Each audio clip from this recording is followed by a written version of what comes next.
जय हिंद साथियों। स्वागत है आप सभी का आज के अर्ली मॉर्निंग के इस करंट अफेयर के सेशन में।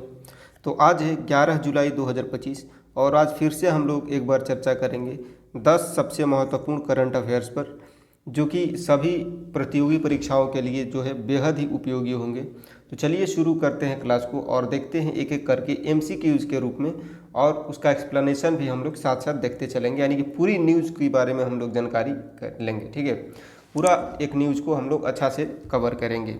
तो देखिए, जैसा कि पहला क्वेश्चन है आज का कि अंतर्राष्ट्रीय सौर गठबंधन यानी कि ISA अंतर्राष्ट्रीय सौर गठबंधन 15 से 17 जुलाई 2025 तक कहाँ एशिया प्रांत क्षेत्र के लिए 7वीं क्षेत्रीय समिति बैठक जो है इसकी मेज़बानी करेगा।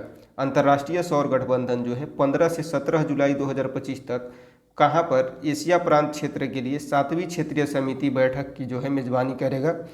तो इसको जो है आपको याद रखना है कोलंबो। कहाँ पर? कोलंबो में। ठीक है, तो इसको आपको याद रखना है। आइए जानते हैं इसके बारे में विस्तार से। देखिए, अंतर्राष्ट्रीय सौर गठबंधन जो है इसने एशिया प्रांत क्षेत्र के लिए 7वीं क्षेत्रीय समिति बैठक 15 से 17 जुलाई 2025 को कोलंबो में आयोजित करने का फैसला किया है। तो ISA यानी कि अंतर्राष्ट्रीय सौर गठबंधन जो है एक अंतर्राष्ट्रीय संगठन है जिसकी स्थापना जो है 2015 में भारत और फ्रांस ने मिलकर की थी, और इसका मुख्यालय जो है भारत में है। अंतर्राष्ट्रीय सौर गठबंधन का मुख्यालय कहाँ पे है? तो भारत में है। इसकी बैठक का मुख्य उद्देश्य क्या रहा? तो इस एशिया प्रांत के क्षेत्र में जो है सौर ऊर्जा को बढ़ावा देना और निवेश योग्य समाधान जो है तैयार करना इसका मुख्य उद्देश्य है। बैठक में जो है सरकार, तकनीकी विश्वविद्यालय, निजी क्षेत्र और थिंक टैंक के प्रतिनिधि जो है शामिल होंगे। ISA की क्षेत्रीय समिति बैठकें जो है हर साल अलग अलग क्षेत्रों में होती है। पिछली बैठकें जो है अन्य देशों में हो चुकी है। ISA की 123 सदस्य और हस्ताक्षरकर्ता देश हैं। यह संगठन सौर ऊर्जा के वैश्विक विस्तार के लिए जो है काम करता है। ISA की अन्य क्षेत्रीय बैठकें जो है 2025 में ब्रुसेल्स और सेंटियागो जो कि लैटिन अमेरिका में भी आयोजित हो रही है। तो इस बात को आपको ध्यान रखना है। ठीक है, तो ये था पूरा न्यूज। अब बात करते हैं अगले क्वेश्चन की। अगला क्वेश्चन है कि हाल ही में राष्ट्रीय अनुसूचित जाति आयोग जो है, राष्ट्रीय अनुसूचित जाति आयोग यानी कि NCSC, इसने किसे वर्ष 2023-24 के लिए जो है अपनी वार्षिक रिपोर्ट सौंपी है।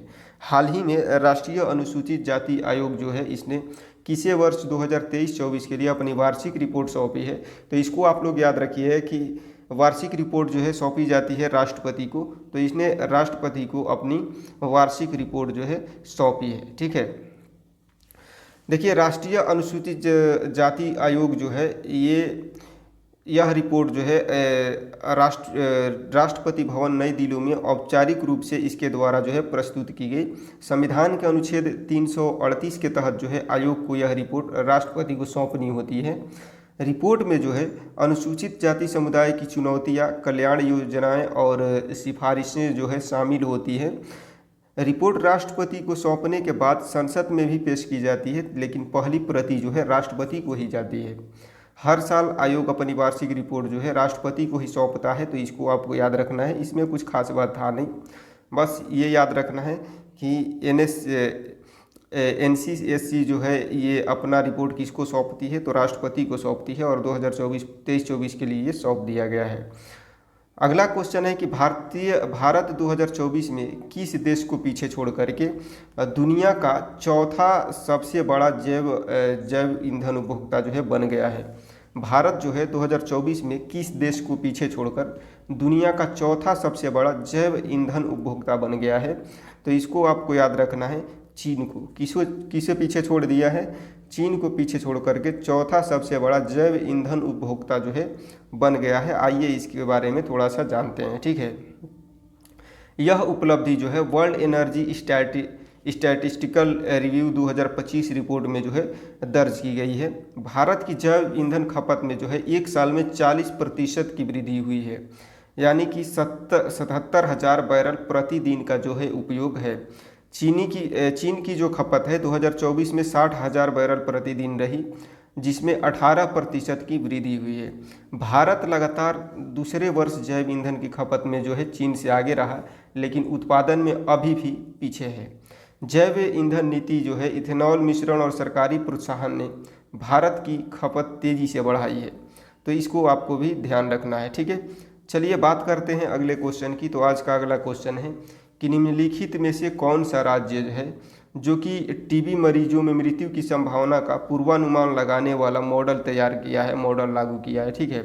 निम्नलिखित में से कौन सा राज्य है जो कि टीबी मरीजों की मृत्यु की संभावना का पूर्वानुमान लगाने वाले मॉडल को जो है लागू किया है। तो इसको आपको याद रखना है, तमिलनाडु। किसने? तमिलनाडु ने। इसके बारे में देखते हैं। देखिए, तमिलनाडु जो है पहला राज्य है जिसने टीबी मरीजों में मृत्यु की संभावना का पूर्वानुमान लगाने वाला मॉडल लागू किया है। मॉडल क्या है? तो यह मॉडल जो है ICMR जो है राष्ट्रीय महामारी विज्ञान संस्थान ने इसे विकसित किया है। मॉडल को टीबी सेवा वेब एप्लीकेशन में जोड़ा गया है, जिससे गंभीर मरीजों की पहचान और प्राथमिकता जो है तय होती है। स्वास्थ्य कार्यकर्ता 5 पैरामीटर जो है कि 5 पैरामीटर जो है स्वास्थ्यकर्ता जो है 5 पैरामीटर के आधार पर जो है डेटा दर्ज करते हैं। और ये 5 पैरामीटर कौन कौन से हैं? तो BMI, पैडल एडिमा, श्वसन दर, ऑक्सीजन सैचुरेशन और बिना सहारे खड़े होने की क्षमता के आधार पर जो है डेटा दर्ज करते हैं। कितने पैरामीटर पर? तो 5 पैरामीटर पर। वो 5 पैरामीटर कौन है? तो ये है BMI, पैडल एडिमा, श्वसन दर, ऑक्सीजन सैचुरेशन और बिना सहारे खड़े होने की क्षमता। इस डेटा पर जो है इस आधार पर जो है डेटा दर्ज करते हैं। इसका उद्देश्य जो है निदान से अस्पताल में भर्ती तक का समय घटाना और मृत्यु दर कम करना है। 2024 की रिपोर्ट के अनुसार इस मॉडल से तमिलनाडु के 21 जिलों में टीबी मृत्यु दर में 20% से अधिक की जो है कमी आई है। तो इस बात को भी आपको ध्यान रखना है। बात किया जाए अगर नेक्स्ट क्वेश्चन की, तो अगला जो क्वेश्चन है कि हाल ही में मुंबई के टाटा मेमोरियल अस्पताल ने बिम्स्टेक देशों के लिए किस प्रकार का विशेष कार्यक्रम शुरू किया है? हाल ही में मुंबई के टाटा मेमोरियल अस्पताल ने बिम्स्टेक देशों के लिए किस प्रकार का विशेष कार्यक्रम शुरू किया है? तो इसको आपको याद रखना है कि कैंसर देखभाल प्रशिक्षण। कौन सा कार्यक्रम शुरू किया है? तो कैंसर देखभाल प्रशिक्षण जो है शुरू किया है। मुंबई के टाटा मेमोरियल अस्पताल जो है इसने बिम्स्टेक देशों के लिए विशेष कैंसर देखभाल प्रशिक्षण जो है कार्यक्रम शुरू किया है। इस कार्यक्रम का उद्देश्य जो है क्षमता निर्माण और कौशल संवर्धन है। 21 प्रतिभागी जो है इसमें शामिल है, जिसमें कि बांग्लादेश, भूटान, म्यांमार और नेपाल भी हैं। प्रशिक्षण में रेडिएशन, ऑन्कोलॉजी, न्यूक्लियर मेडिसिन और रेडियोलॉजी के 3 मॉड्यूल जो है शामिल हैं। यह 4 सप्ताह का गहन ऑन साइट प्रशिक्षण है, जो आगे चलकर अन्य टाटा मेमोरियल सेंटर इकाइयों में भी विस्तार होगा। बिम्स्टेक क्या है? तो बंगाल की खाड़ी बहुक्षेत्रीय तकनीकी और आर्थिक सहयोग पहल, जिसमें 7 देश सदस्य हैं। यह कार्यक्रम क्षेत्रीय स्वास्थ्य सहयोग और कैंसर देखभाल में भारत की नेतृत्वकारी भूमिका को जो है दर्शाता है। तो इन सभी बातों को आपको ध्यान रखना है। नेक्स्ट क्वेश्चन है कि हाल ही में प्रधानमंत्री नरेंद्र मोदी को किस देश के सर्वोच्च राष्ट्रीय सम्मान the Grand Collar of the National Order of the Southern Cross से जो है सम्मानित किया गया है? आपको बताना है कि हाल ही में प्रधानमंत्री नरेंद्र मोदी को किस देश के सर्वोच्च राष्ट्रीय सम्मान the Grand Collar of the National Order of the Southern Cross से सम्मानित किया गया है? तो इसको आप याद रखिएगा, ब्राज़ील। ठीक है, ब्राज़ील के सर्वोच्च राष्ट्रीय सम्मान है ये। कौन सा? तो the Grand Collar of the National Order of the Southern Cross. ये ब्राज़ील का सर्वोच्च राष्ट्रीय सम्मान है, जो कि प्रधानमंत्री नरेंद्र मोदी को इससे सम्मानित किया गया है। देखिए, यह सम्मान जो है ब्राज़ील के राष्ट्रपति लुइज इसानियो लूला दा सिल्वा ने प्रदान किया। किसने? ब्राज़ील के जो राष्ट्रपति हैं लुइज इसानियो लूला दा सिल्वा, इन्होंने प्रदान किया। The Grand Collar of the National Order of the Southern Cross जो है ब्राज़ील का सबसे बड़ा नागरिक सम्मान है, जो विदेशी राष्ट्राध्यक्षों को दिया जाता है। सम्मान का उद्देश्य जो है भारत ब्राज़ील द्विपक्षीय संबंधों को और मजबूत करना जो है इसका मुख्य उद्देश्य रहा है। नरेंद्र मोदी को अब तक 26 से अधिक देशों के सर्वोच्च नागरिक सम्मान मिल चुके हैं। यह सम्मान पहले अमेरिकी राष्ट्रपति आइजनहावर और क्वीन एलिजाबेथ द्वितीय और जापान के सम्राट को भी मिल चुका है।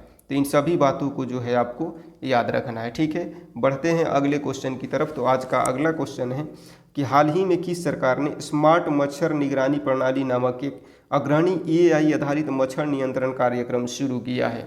हाल ही में किस सरकार ने स्मार्ट मच्छर निगरानी प्रणाली नामक एक अग्रणी एआई आधारित मच्छर नियंत्रण कार्यक्रम शुरू किया है? तो इसको जो है आपको याद रखना है, आंध्र प्रदेश ने। किसने? आंध्र प्रदेश ने। देखिए, आंध्र प्रदेश सरकार जो है इसने स्मार्ट मच्छर निगरानी प्रणाली नामक जो है एआई आधारित मच्छर नियंत्रण कार्यक्रम शुरू किया है। इस मॉस में एआई सेंसर, ड्रोन और आईओटी डिवाइस का जो है उपयोग होता है, जो मच्छरों की प्रजाति, लिंग, घनत्व, तापमान और आर्द्रता की निगरानी करते हैं।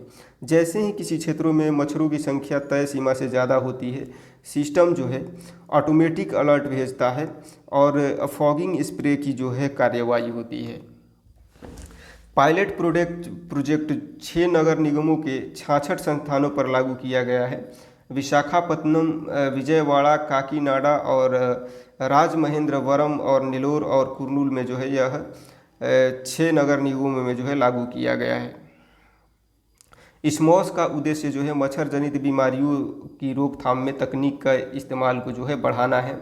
मच्छर जनित बीमारी जैसे कि डेंगू, मलेरिया, चिकनगुनिया जो है, इन सब की रोकथाम में जो है इस तकनीक का इस्तेमाल जो है बढ़ाना है। पारंपरिक छिड़काव में अनुमान और मानव श्रम ज़्यादा लगता था। इस मॉस से रियल टाइम डेटा और सटीक कार्यवाही जो है पॉसिबल है। तो इस तरह से इसको भी आपको ध्यान रखना है। नेक्स्ट क्वेश्चन है कि हाल ही में अडानी पावर ने कितने करोड़ में विदर्भ इंडस्ट्रीज पावर लिमिटेड का सफलतापूर्वक अधिग्रहण किया है? हाल ही में अडानी पावर ने कितने करोड़ में विदर्भ इंडस्ट्रीज पावर लिमिटेड का सफलतापूर्वक अधिग्रहण किया है? तो इसको आपको याद रखना, 4000 करोड़ में। कितने करोड़ में? 4000 करोड़ में। देखिए, अडानी पावर लिमिटेड जो है इसने विदर्भ इंडस्ट्रीज पावर लिमिटेड का अधिग्रहण जो है 4000 करोड़ में पूरा किया है।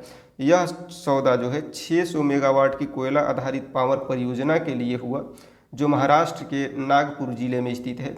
अधिग्रहण के बाद अडानी पावर की कुल उत्पादन क्षमता 18,150 मेगावाट हो गई है।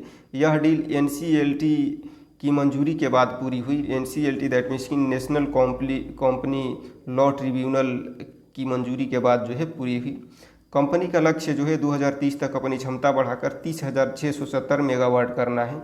यह अधिग्रहण हाल के वर्षों में पावर सेक्टर की सबसे बड़ी डील्स में से जो है एक है। बात किया जाए अगले क्वेश्चन की, तो अगला जो क्वेश्चन है कि निम्नलिखित में से किस तारीख को प्रतिवर्ष वैश्विक ऊर्जा स्वतंत्रता दिवस जो है मनाया जाता है?